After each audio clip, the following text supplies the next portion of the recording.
Salut les magiciens, ici Totoru pour Totoru MTG. Aujourd'hui on va voir la ronde 1 d'un tournoi où vont s'affronter Lightpose contre Grist. Il s'agit du tournoi mensuel de la boutique Le Vise à Rouen. Alors, c'est moi qui ai le toss, on garde tous les deux une main à 7. Et je suis assez confiant dans cette partie non seulement parce que je commence, mais en plus avec un tour de saute-feuille qui va me permettre de pouvoir poser une Lightpose dès le tour 2 en gardant un mana actif pour pouvoir lancer une aura. Là, on voit que Victor essaye de me lancer un Fatal Push pour me détruire Lightpose, sauf que, avec le mana que je vais pouvoir ajouter grâce au tambour, je peux lancer une aura, à savoir Shard Mage Rescue, qui va donner Hexproof et faire fizzle l'anti-bet. En plus, je vais pouvoir aller faire un trigger, aller chercher Flickering Ward, nommer noir, histoire d'être vraiment sûr de ne pas me faire embêter. Victor lance son général, donc Grist, ainsi qu'une Skull Clamp. Là, il va falloir se méfier parce que son deck peut swarmer assez rapidement. Skull Clamp pourrait faire une value qui serait très considérable. Je reprends mon tour et je vais pouvoir me développer. Donc en fait, en faisant un effet de Flickering Ward, en me la renvoyant en main, avant de la relancer pour réactiver la capacité de Lightpose. Donc Victor continue de shuffle son deck avec Amour.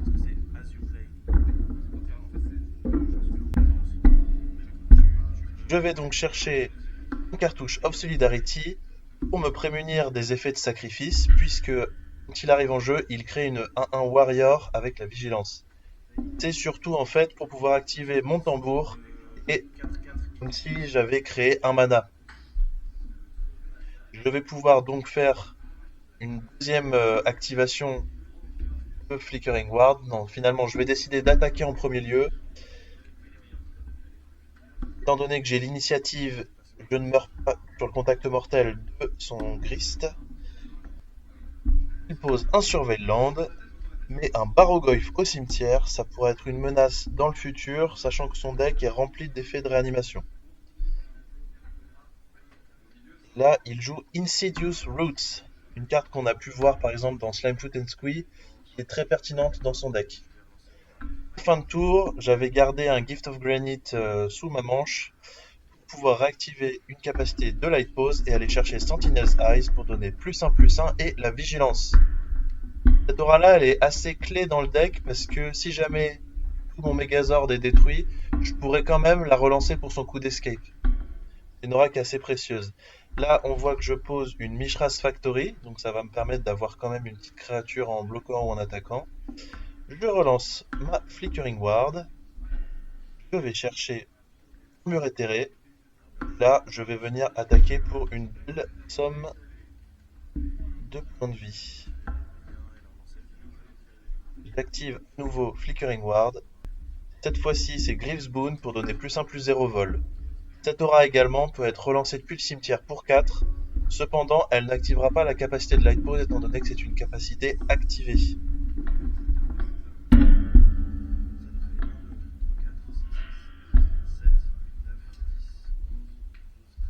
J'attaque donc pour 13 avec Lightpose, ainsi que pour 1 avec le petit soldat, qui fait donc 14. Victor, on voit qu'il est déjà à 5. Il va falloir qu'il pioche bien pour réussir à s'en sortir dans cette partie. On voit qu'il a Reanimate. Il peut remonter soit Barrogoyf, soit son général. Étant donné qu'il n'est qu'à 5, il va remonter son général. Il va pouvoir activer sa capacité pour le flip. Sauf que en réponse, donc j'avais tout dans la main, marche blanche pour venir exiler Grist en réponse à son trigger. Il n'a plus vraiment d'options là. Il pose quand même Token Plante qui va prendre un marqueur +1/+1 avec Insidious Roots. Mais il finit par scoop. Effectivement, là c'était perdu. Et je flex un petit peu en montrant que j'avais Révérend Mantra au cas où. On commence la 2, on garde tous les deux des mains à 7. Sauf que cette fois-ci c'est Victor qui commence, donc ce sera probablement la même chose.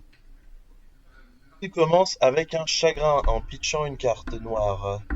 Donc je lui montre ma main et il va choisir de me défausser une aura, à savoir Cartouche of Solidarity. Dans ma main, on voit Mur éthéré, Flickering Ward ainsi que 3 landes si je ne me trompe pas, et un silence. Non, c'était Unseen Ice et pas Flickering Ward. Donc je vais lui exiler son général, histoire de faire de la place. Lui pour 2, il joue Persist sur sa griffe. Il nous fait donc un très beau scam en moderne. Il va venir me défausser mon armure éthérée. Donc là, j'ai plus vraiment d'aura en main, étant donné qu'il a fait le ménage. Je vais poser cette Shadow Spear en jeu. Elle pourra s'avérer utile dans le futur, mais dans l'immédiat, c'est pas la carte la plus pertinente, étant donné que j'ai pas de créature pour l'attacher. Je pose un Surveilland.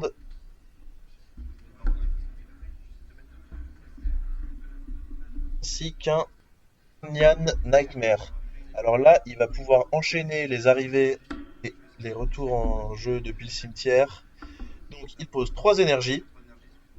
Il va venir les consommer, sacrifier sa griffe, après avoir attaqué bien sûr, pour remonter son Barrogoyf depuis le cimetière.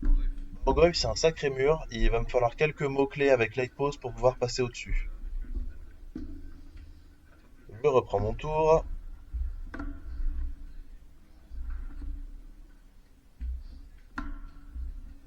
Je lance Light Pose. Et on voit que j'ai toujours mon silence que je pourrais lancer, mais je pense que j'attends une fenêtre un peu plus clutch pour le lancer plutôt que de la jeter un petit peu sous le bus. Là, il m'attaque avec Barrogoyf et va se renvoyer une puce en main qui va venir vraiment m'embêter avec sa capacité à exiler un artefact ou un enchantement non créature pour un mana vert. Donc il l'a en main pour le moment. On peut penser qu'il va le lancer. Ouais, c'est ça. Voir s'il veut le sacrifier pour exiler Shadowspear. Je ne pense pas que ce soit une menace pour le moment.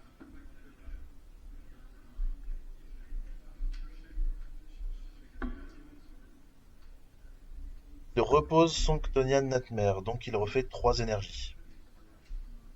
On tape. Et ça remonte le Bloodghast qu'il avait meulé sur la capacité de Barrogoyf. Il sacrifie Bloodghast en consommant 2 énergies pour remonter Orcish Bowmasters. Il m'inflige une blessure et il amasse Orc 1. Bon là, c'est clairement lui qui a le board. Maintenant, comment est-ce que je vais réussir à m'en sortir? Bon bah ça commence avec une aura flash. Ça va me permettre d'essayer de reconstituer du board et de reprendre l'avantage, notamment avec la fameuse Flickering Ward. On comprend mieux pourquoi je n'avais pas lancé ce silence, notamment. Là, la ruine de garde va scintiller plus d'une fois. Je commence une première fois avec donc Sentinel's Eyes pour aller chercher vigilance ainsi que la récursivité depuis le cimetière. Et là, je pense que je commets une erreur dans ce match. J'aurais dû refaire un trigger de Flickering Ward plutôt qu'attacher la Shadow Spear. Je me suis dit, ça va sûrement être une battle où on va jouer Barrogoyf, donc le lien de vie du Barrogoyf contre le lien de vie de Shadow Spear. J'ai voulu faire la course pour essayer de creuser les différentiels de points de vie, sauf que au final, ça n'a pas été si pertinent sur le coup.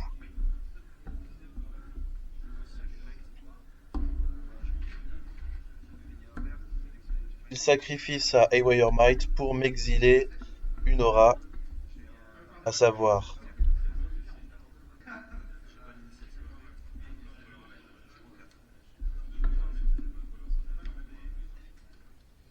il attaque avec son Barrogoyf, refait un trigger, se meule de 4 et va renvoyer un Conquer Bloom dans sa main. Conquer Bloom, ça va être aussi embêtant au même titre que Haywire Might, sachant qu'en plus il a sa Chthonian Nightmare on board, il va pouvoir les enchaîner. Là, ça va vraiment être compliqué, il joue vraiment à tap-top avec toutes mes auras. Je reprends mon tour, on va voir ce que j'ai encore sous mon chapeau pour essayer de m'en sortir. Un très joli terrain, c'est pas suffisant en l'état. J'attaque quand même, histoire de creuser l'écart de points de vie. Sauf que il va bloquer avec Conquer Bloom, le sacrifier pour me détruire ma Shadow Spear, donc je n'ai pas le piétinement ni le lien de vie. Là, je suis un peu triste.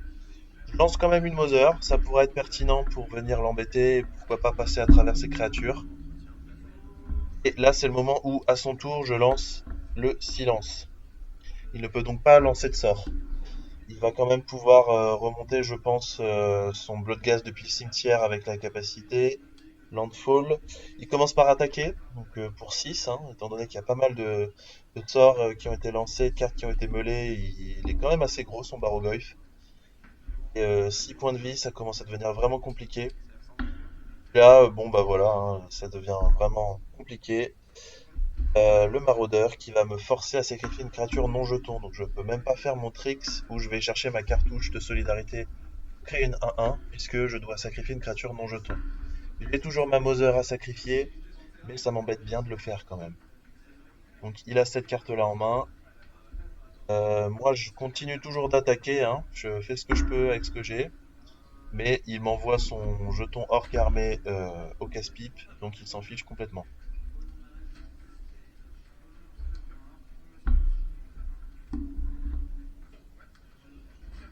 Attaque générale. Il attend de voir un petit peu comment je bloque avant de déployer son maraudeur pour pourquoi pas essayer de venir détruire complètement mon board. C'est que mes espoirs de gagner cette partie. Mais Light Pose est un deck assez surprenant et qui peut revenir de nulle part, donc on y croit. Je galère un petit peu sur cette phase de bloc avant de trouver la bonne combinaison, donc bloquer Bloodghast avec Light Pose, bloquer Barrogoyf avec Mother, ainsi que lui donner protection contre le noir pour éviter qu'il gagne des points de vie, vu qu'il n'inflige pas de blessure à la Mother. Enfin, il est quand même déjà à 28. Là, c'est la Living Death.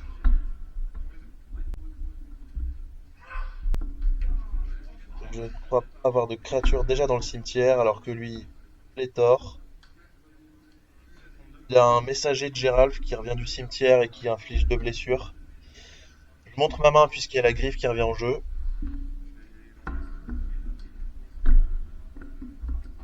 Là, on est dans un cas de figure où c'est soit une vrasse, soit j'ai perdu, sachant que j'en joue pas, c'est un peu compliqué.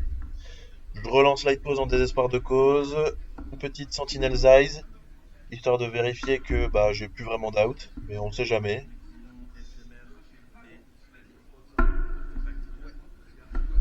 On pourrait penser, Thor, que Victor qui nous fait un petit coucou à la caméra.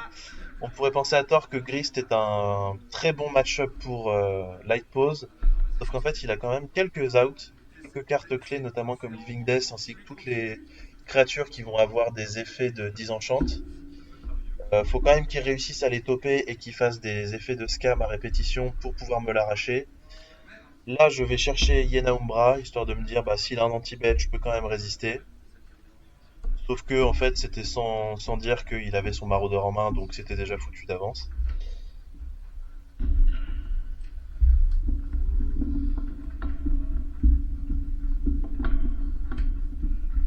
Ah, maraudeur et c'est ciao. Tu prends ta pile à gauche et à droite et tu remballes. Donc, je commence la 3, je garde une main avec seulement 6 cartes, mais j'ai Esper Sentinelle en main. Ça va me permettre, au moindre sort non créature, de pouvoir rattraper cette carte que j'ai en moins. 1 pour Victor Grist. Petit moment de réflexion. Je prends mon tour. Je vais lancer un Sentinel's Eyes sur la sentinelle. Victor devra donc payer 2, étant donné que c'est proportionnel à la force de la sentinelle. Et là, je fais une petite erreur. J'attaque avec la sentinelle. Il est fair play. Il me rappelle que la larve, elle a Death Touch. Donc je reviens en arrière en le remerciant sur ce petit quack que j'ai réalisé. Il joue un land. Il m'attend au tournant avec Light Pose. Je pose terrain. je tente quand même Light Pose, parce qu'il me semble que je dois bien avoir une aura flash. Non, mais... Ah, Unseen Ice. Là, je vais essayer de faire d'une pierre deux coups, exiler son général. Il n'ira même pas au cimetière pour essayer de faire des tricks de réanimation. Et je vais chercher la traditionnelle Flickering Ward. Cette fois-ci, je peux attaquer avec Sentinels, faire Sentinelle, plutôt, gratter 2 points.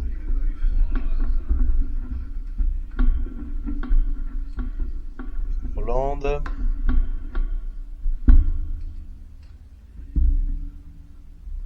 Et c'est reparti pour Chagrin.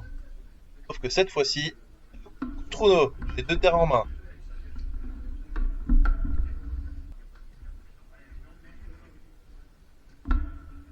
Ce qu'il fait, c'est qu'il pose un Deathrite Shaman qui va sacrifier tout de suite pour un Flare of Cultivation. Il va pouvoir ramper pour essayer de proposer potentiellement un power play au prochain tour. Puisque là, je peux avoir une cloque en 2 tours avec Light Pose. Flickering Ward, je relance immédiatement, toujours pro noir. Mur éthéré, +1/+1 pour chaque enchantement que je contrôle ainsi que l'initiative. Là, je suis en train d'assembler mon Megazord. Attaque pour 8. Victoire à 10. Soit il a une réponse, soit il est mort au prochain tour.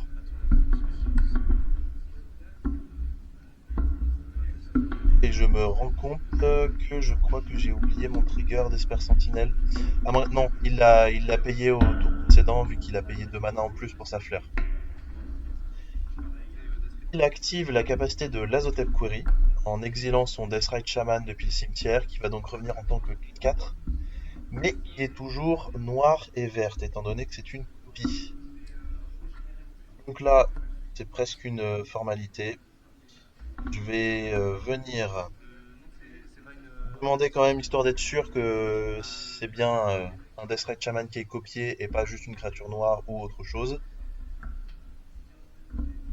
Je vais donner protection contre le noir avec Flickering Ward à mon Esper Sentinelle et chercher l'aura qui donne le vol et m'envoler vers la victoire. Je réactive quand même un coup de Flickering Ward histoire d'être sûr.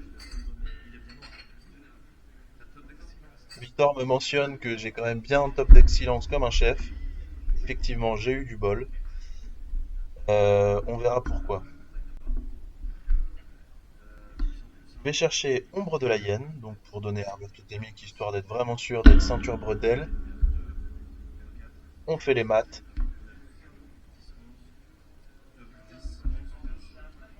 Ça fait 12, il peut pas interagir. Donc là, pourquoi est-ce qu'il me disait que j'ai eu de la chance sur le silence? Parce qu'il a Living Death en main et que ça aurait pu changer vraiment l'issue de la partie. Je gagne donc 2-1.